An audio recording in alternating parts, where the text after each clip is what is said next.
Hey everyone! My name is Ben, and you're listening to A Daily Dose of English. This is a short, simple podcast that you can listen to every day to improve your English. You can find the transcripts for all episodes and more on benslanguagelab.com. I'm glad you could make it today. In this episode, we're going to be talking about conventions.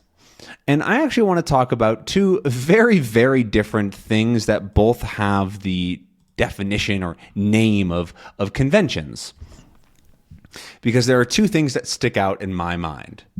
So the first one that is more common nowadays when people think of conventions is a large gathering of people who are looking to do and talk about or meet about something similar.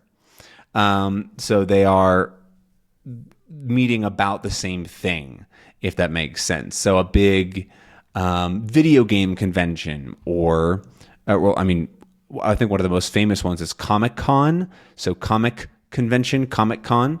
And that's a very, very big convention. And that happens actually many different times in the year.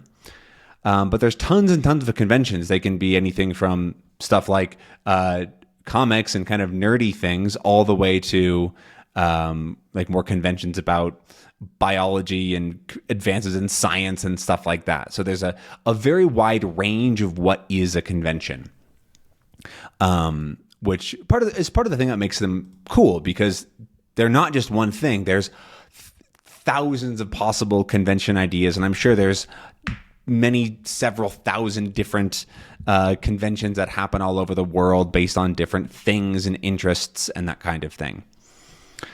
And some people absolutely love them. They're huge fans. They go to as many conventions as they can.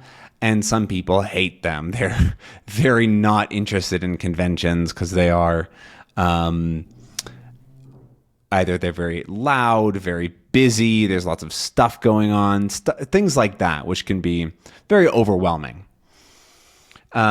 I've only been to a few conventions, and most of them were for a card game that I used to play a lot called Magic the Gathering. I'm trying to think if I've gone to other conventions. I feel like I must have gone to like one other convention, but I can't really remember, and I'm pretty sure it's just those. Maybe something like related, like I'm sure I've been to I think I actually went to like a kind of a version of Comic-Con with a friend, but I didn't really want to go. I just had free tickets, so I was like, sure, I'll go hang out with you for a bit. But I never really went to anything else on purpose. That's actually not totally true. I was at a Magic convention here in Mexico City once, and across the hall there was a weed convention, like a marijuana convention, and there was an announcement, and they said, attention Magic players, or something like that. The weed convention has decided to give all of you free access if you want to go over there. And so I, like, of course, with some friends, I went over there because, like, why not? It's a free convention. You get to go see all the people partying. It was very interesting. It was a little darker, and there was a lot of people that were sort of like, it was sort of like a club, almost like a dance club with places to buy stuff. It was interesting. It was a cool vibe for sure, because it also wasn't like super loud like a dance club. It was loud for sure, but like it wasn't to the point where it's like, oh my god, this is way too much noise. And so that was kind of cool. But most of the conventions I've gone to have been to play a specific game, which is pretty cool. I don't know. I mean, I have nothing against conventions. I'm not a very huge like crowd person. I don't love to go out into crowds, and I just have tons and tons of people around. I'm much more of a stay-at-home and kind of person. I like to host people and have people over, but I just don't like to go to like huge gatherings of people just because there's so many people. I also don't like the sickness that sometimes comes out of it. I've only gotten it like once, but after a convention, when you've been in a room with literally thousands of people for a day or two, it's very common that people get sick.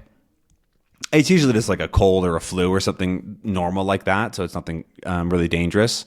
But it's not fun. You don't want to be sick, right? So that's another reason why a lot of people do avoid them, is because they have for them, it would be a big deal, right, to get any kind of sickness.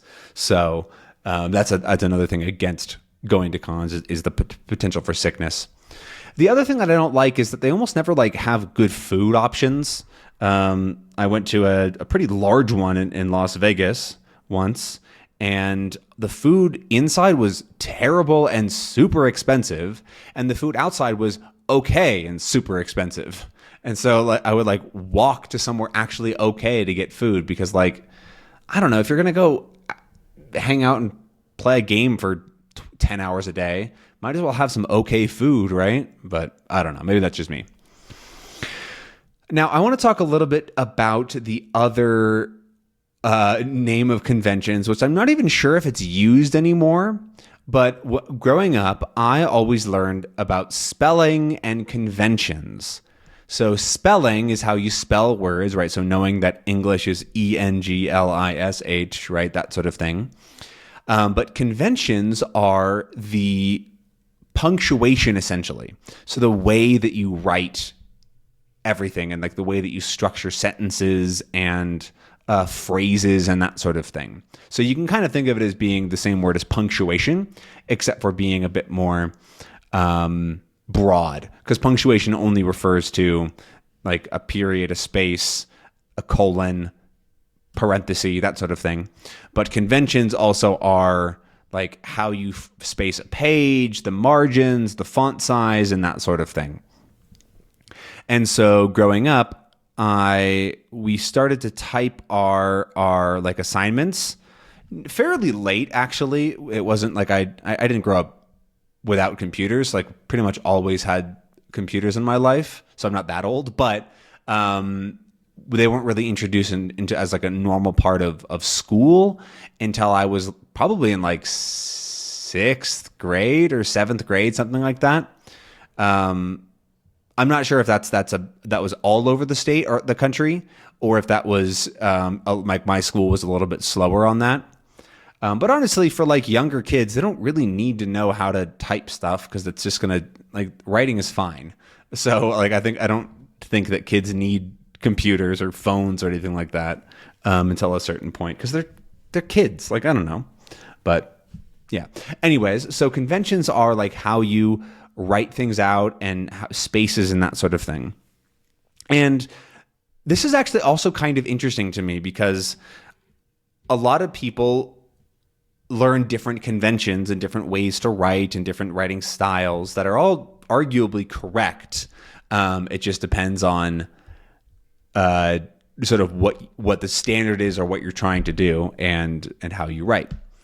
I always try to write with at least some decent conventions and spaces and spelling and all these things. Spelling not so much, but everything else, because I find that it's very useful for readability. And that's, I think, the big thing behind conventions is that it makes it easier to read something. It's like pausing when you're speaking and using your tone of voice to make what you're saying clearer to the other person. Because if I was just to speak in one I can't do it. Because if I was to speak with only one note and without changing anything in my voice, and it was always just one sentence that never stopped and it just kept going on and on and on, then it would be really hard to understand. Because that's not really how the language works, right? We don't just speak like that. And so we also shouldn't write like that, right? If you just write one continuous sentence, it's hard to understand. I see this all the time online, especially in like YouTube comments or Discord posts, where people either ask a question or they want to say something, and it's really hard to figure out what they're trying to say because it's like a whole paragraph that's in one sentence, no capitalization, no punctuation, and you have to like find in your mind where it is. If they said it aloud, it would probably be pretty easy to understand, but that's because they're using tone of voice and pauses and things like that to make their idea clearer. And so that's how I see conventions. Adding spaces and line breaks and using punctuation and parentheses, to me, makes something way easier to actually follow. So don't totally ignore it. It's also not critical, right? You're not going to be terrible at English if you never learn conventions, but I find that they are very, very helpful for getting your point across, especially if you're not super confident with either spelling or the language yet. Clear, structured sentences can help a native speaker guess, right? Because if I just see your one sentence with a bunch of errors and problems in it, I might have no idea what you're trying to say. But if you say a short sentence that has like an error or two, and then another one, and then another one, it's actually pretty easy to figure out because you go, oh, I see what you're trying to say, of course. But that's not how a lot of people try to write. So I would definitely recommend you do it. Not necessarily because it's better, it's just easier for the other person trying to read. And that to me is a very useful thing when trying to communicate. But that's all that I have for today. I hope that you enjoyed this sort of split episode of two very distinct topics. And I hope that I see you again tomorrow for another episode. I'll see you then. Bye-bye.